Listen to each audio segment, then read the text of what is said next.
la cité céleste, dans ses murs, tout est clarté, plus l'ombre funeste.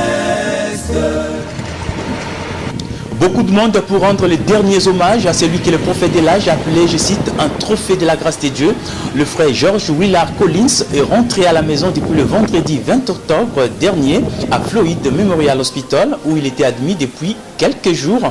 Le service funéraire a été organisé avant son enterrement sur place au Branham Tabernacle, un service présidé par le frère Billy Paul. Et comme on peut le voir sur ces images, le cercueil de l'illustre disparu a été exposé devant l'église, juste à côté de la chaire, dans le tabernacle, cet endroit même où il a servi les seigneurs durant presque toute sa vie. On a noté la présence de plusieurs croyants qui se sont déplacés en masse pour se recueillir devant son cercueil.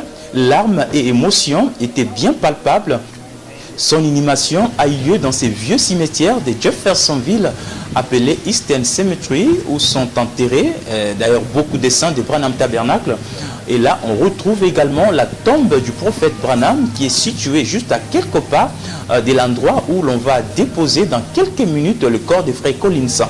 Et non loin de là, c'est la tombe de son épouse Naomi Collins et son fils Billy Collins qui l'ont déjà précédé dans la gloire.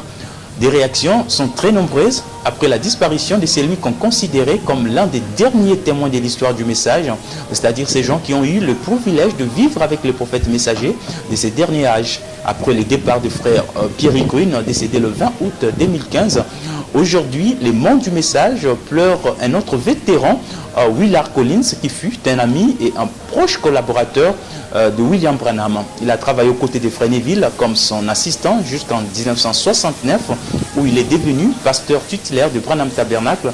Et c'est seulement en 2015 qu'il a démissionné de ses fonctions après 46 ans de pastorat. Les croyants du message du monde entier lui rendent hommage.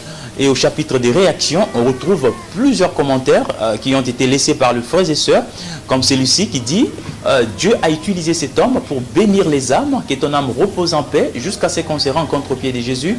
Peut-on lire sur le net? Et une autre réaction qui dit Frère Willard fut un homme de Dieu très spécial, il a servi les prophètes et le peuple de Dieu avec tout son cœur. Il va tristement nous manquer, commente un autre internaute.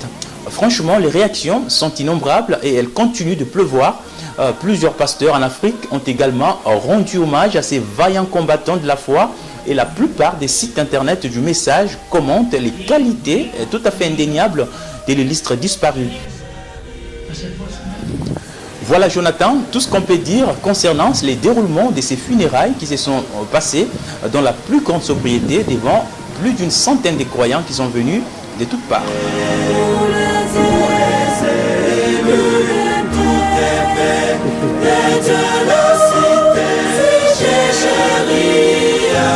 C'est